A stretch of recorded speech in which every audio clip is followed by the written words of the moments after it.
Nietzsche ha muerto.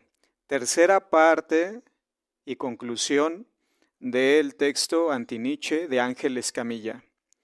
Esta sección intenta ser la última estocada al cadáver filosófico del pensamiento nietzscheano, cuya originalidad nació muerta, pero que el irracionalismo y la industria editorial mantienen a base de inyectarle retórica cada vez más simple y demagógica.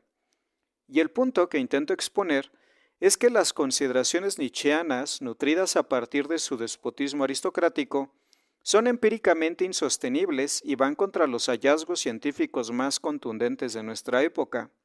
Por ejemplo, Peter Turchin en Ultra Society, todas las traducciones de este texto son mías, considera que nuestra especie, a lo largo de su historia, ha requerido de la coordinación de sus miembros en sus diferentes tipos de sociedad, porque, cito, cosas difíciles como construir sociedades pacíficas, ricas y justas, no pueden ser hechas por individuos, no importa cuán bien intencionados sean, termino cita, y ello solo se logra mediante, cito, cooperación, gente trabajando junta para producir bienes públicos que beneficien a todos los miembros de la sociedad. Ello requiere una clase de sacrificio, termino cita. En sociedades primitivas, cito, esto significa inventar mejores armas y armaduras, construir cohesión social y adoptar mejores tácticas militares. Pero la mejor cosa que puedes hacer es simplemente volverte un grupo más grande para poder llevar grandes batallones a la batalla. Termino cita de Turchin. En ese sentido, podría hacer más sentido, disculpen la repetición, la postura de Nietzsche de que el más fuerte es el más apto, tanto a nivel de individuos como de sociedades. Pero ello omite el factor tecnológico, pues cito, la invención de armas letales redujo la intensidad de la selección basada en la fuerza física, porque un hombre armado con un arco y una flecha o un revólver es igual a cualquier otro con armas similares, termino cita. De manera que la fuerza, como bien lo explicaba Genofonte, es muy útil pero no suficiente para mantener el poder, pues, cito, requiere habilidad social el construir consensos, termino cita de Turchin. Y, comienzo cita nuevamente, construir y nutrir coaliciones es entonces el otro lado del igualitarismo que es reforzado por las armas letales, termino cita. Por otra parte, explica la utilidad de la religión como herramienta de cohesión que permite la deseada gobernabilidad y sus posibilidades de expansión. Cito, en otras palabras, las religiones universales expanden el círculo de cooperación más allá del grupo etnolingüístico. Trabajan como un pegamento que mantiene juntos a diversos grupos en imperios multiétnicos. Por supuesto, el lado opuesto de crear un sentimiento mayor de nosotros es que las religiones profundizan la brecha entre nosotros y ellos, los adherentes de la fe rival. Termino cita. Por lo cual, a partir de ello podemos colegir que una actitud como la nietzscheana es tan destructiva como inútil para el colectivo y no ofrece nada más que retórica. Por otro lado, Federico no ofrece una explicación de la religión más allá del estridente pero atractivo concepto del instinto de rebaño, y ni siquiera intenta preguntarse, ¿para qué existe ese instinto de rebaño? Nietzsche, al ser un adorador de la guerra y de la expansión imperial, habría sentido, por lo menos, animadversión ante las siguientes líneas. Cito nuevamente a Turchin. El proceso clave en el declive de la violencia ha sido el incremento en la escala de cooperación humana. Recordemos, la paz no es solo la ausencia de guerra, pues la paz duradera y estable requiere mucha administración, y la única manera de lograrlo es mediante la cooperación. Y no obstante, Turchin está lejos de las posturas cursis de los adoradores de la Pachamama, y es consciente que pese a toda la tecnología, la guerra es un riesgo latente pero que depende, en el mismo grado, de la capacidad de coordinación de sus participantes, pues, cito, durante la Segunda Guerra Mundial, los soldados alemanes pelearon mejor que en sus contrapartes rusos o estadounidenses. Como sea, y esto es bien sabido, los Estados Unidos simplemente produjeron más que Alemania. Termino cita de Turchin. Pero dichos beneficios exigen condiciones, pues, cito, la desigualdad reduce la cooperación, termino cita. Incluso Turchin a diferencia de lo que Nietzsche argumentó a lo largo de su obra, afirma, cito, la principal suposición en mi argumento es que la cooperación provee la base para el poder imperial, termino cita, e incluso considera que la concentración desmesurada, tanto de poder como de riqueza, propicia el colapso social. Cito a Turchi nuevamente. El crecimiento demográfico lleva a la sobrepoblación. La sobrepoblación provoca salarios más bajos, rentas más altas de la tierra y una caída per cápita de los ingresos de los plebeyos. Al inicio, los bajos salarios y las rentas altas traen riquezas sin precedentes a las clases altas, pero mientras sus apetitos y números crecen, ellos también comienzan a sufrir por la caída de ingresos.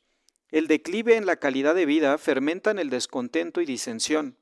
Las élites voltean al Estado por empleo e ingreso adicional, lo que aumenta los gastos al mismo tiempo que los ingresos fiscales declinan debido a la creciente miseria de la población. Cuando las finanzas del Estado colapsan, se pierde el control del ejército y la policía. Libre de cualquier atadura, la disensión entre las élites en una guerra civil, mientras el descontento explota en rebeliones populares.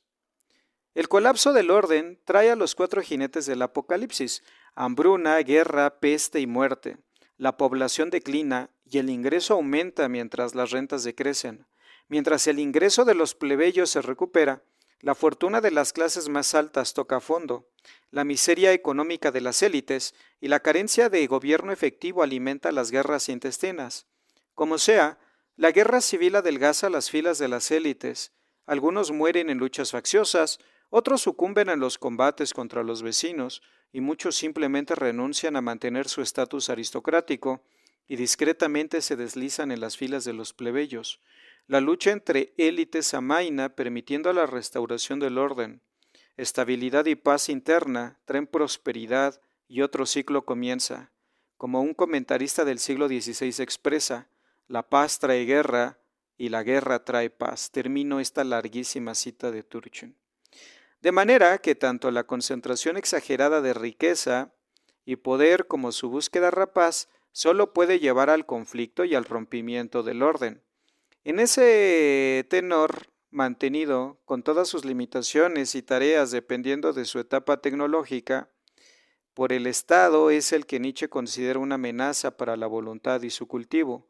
Solo la necedad del irracionalismo posmo puede admirar a un adorador de la guerra civil como lo es Nietzsche y su repulsivo despotismo aristocrático, porque una nación con alta solidaridad colectiva puede perder muchas batallas y todavía prevalecer hasta el final. Esta es una cita de Turchin.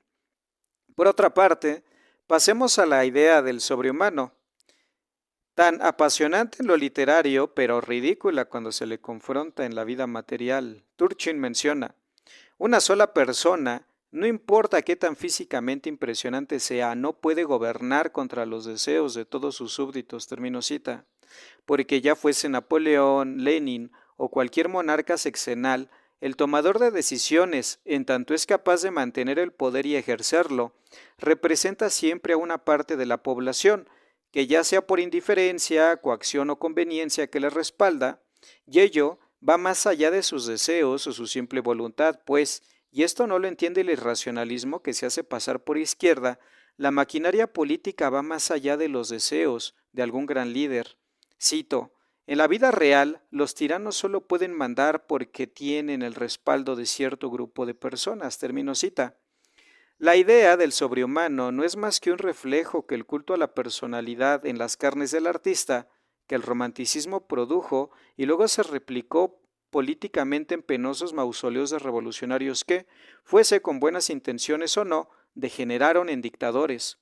Todo lo anterior, pues, descansaba en la bella pero torpe y trágica idea de que un solo individuo podría cambiarlo todo. Y no resulta en comicidad involuntaria el hecho de que un tipo enfermizo y debilucho como Nietzsche pensara así. ¿No resultan aún más cómicos sus adoradores? Por lo cual, cito, en otras palabras, la opresión solo puede completarse desde la base de la cooperación, por paradójico que pueda sonar. Termino cita de Turchin, pues, lo cito nuevamente, tendremos a pensar que sociedades no democráticas se mantienen solo mediante la fuerza. Termino cita. Sin embargo, pese a que no estoy de acuerdo con Nietzsche, me sigue pareciendo brillante y digno de lectura. Pero ¿por qué alguien tan brillante escribe y asume absurdos semejantes? ¿Por qué alguien de su rango intelectual se rindió al canto de las falsas sirenas del irracionalismo? Jonathan Haidt podría ayudarnos a explicarlo, pues considera que, cito, los seres humanos son 90% chimpancé y 10% abeja, termino cita, y que nuestras inclinaciones políticas, morales y éticas no son más que los disfraces verbales con los que justificamos nuestras inclinaciones más irracionales, pues cito, en realidad somos hipócritas egoístas, tan hábiles para exhibir virtud que nos engañamos a nosotros mismos, termino cita. Y esos cascarones ideológicos, cuando están separados de la evidencia, la razón y el método científico, no son más que justificaciones racionalizadas de las inclinaciones emocionales con los que defendemos a nuestros grupos, porque, cito, como Darwin dijo hace mucho, el grupo más cohesivo generalmente derrota a los grupos egoístas individualistas, termino cita de Haidt. Y aunque líneas más arriba, aparentemente alabé y encendí incienso a la cooperación, ella no es por sí sola, sí, entre comillas, buena o saludable individual o colectivamente, pues nos puede llevar a un amplio espectro de acciones.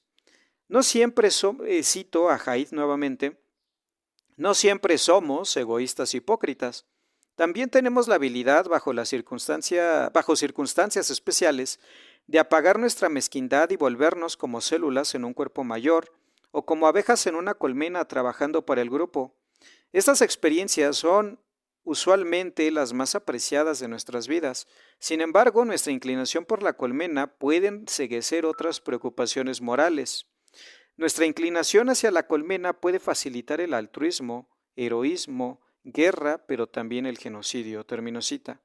Porque ese altruismo evolutivo en su versión más primitiva está dirigido a nuestros propios grupos, con aquellos con quienes compartimos genes, color, nacionalidad, clase o incluso de manera aún más ridícula genitales.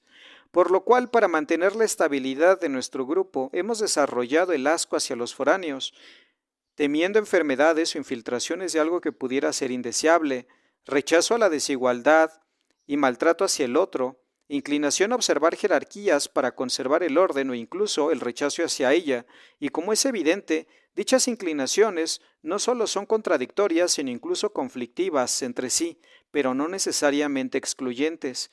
Y es allí donde entra la política como una herramienta útil para el equilibrio, pero cito, nuestra moral es mucho más como un político en busca de votos que un científico en busca de la verdad. Termino cita. Y cito, podemos creer casi cualquier cosa que respalde a nuestro equipo, termino cita.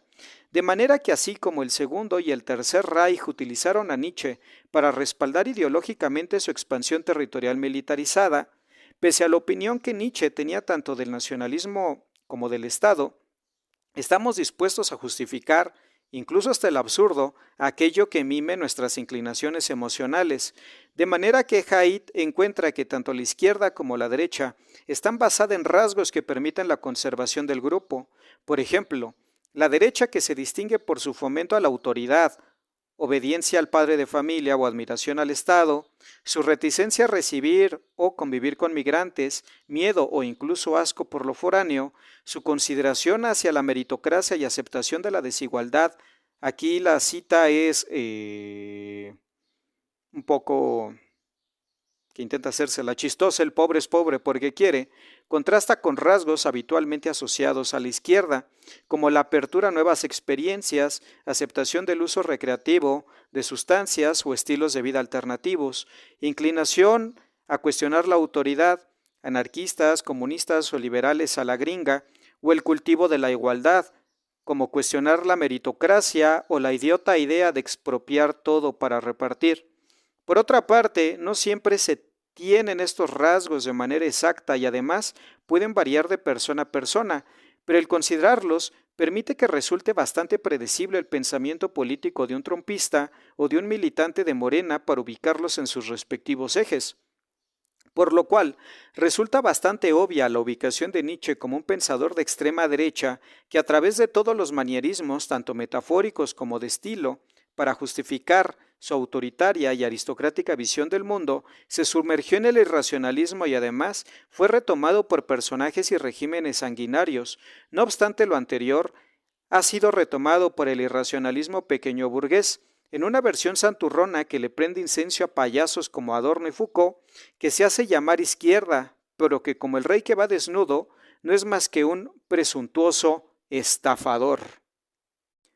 Aquí concluye el Anti-Nietzsche, ¿no? Que es mi texto que ustedes pueden descargar desde la página de Academia. Busquen Ángel Escamilla, Anti-Nietzsche. Esta es la última parte. El texto es un poco más extenso. Todas las citas, todos los textos mencionados, ustedes los pueden encontrar al final en la bibliografía. Y bueno, por ejemplo, en esta última parte, estos dos textos que me parece muy relevante mencionarlos aquí, que son mencionados. Dos de ellos son de Peter Turchin, otro es de Jonathan Haidt. Em, Permítanme un momento para ubicarlos y mencionárselos. Este texto de Jonathan Haidt es The Righteous Mind, es como la mente justa, ¿no? Que al español no sé bien cómo se le tradujo, pero es un texto bastante interesante, bastante relevante, que vale la pena leerse. Y los otros dos de Peter Turchin es Ultra Society y el otro es War and Peace and War, The Rise and Fall of Empires. ¿No? Es guerra y paz y guerra, el ascenso y la caída de imperios. ¿Sí? Que bueno, es una visión de la historia a partir de los imperios y también de la cooperación. Ambos textos me resultaron muy útiles para refutar a Nietzsche, como ustedes pudieron notar, y cuya lectura es ampliamente recomendada. Yo les pido que los revisen, los chequen. Esos textos son fácilmente ubicables en Internet, en un EPUB, pueden descargarlo, leerlo y por favor comenten, compartan. Sí, si ustedes están de acuerdo con esto que menciono de Nietzsche o si tienen alguna contraargumentación, pueden dejarla en los comentarios y bueno, ahí estaremos intercambiando ideas. Agradezco mucho su atención y tengan un bonito viernes.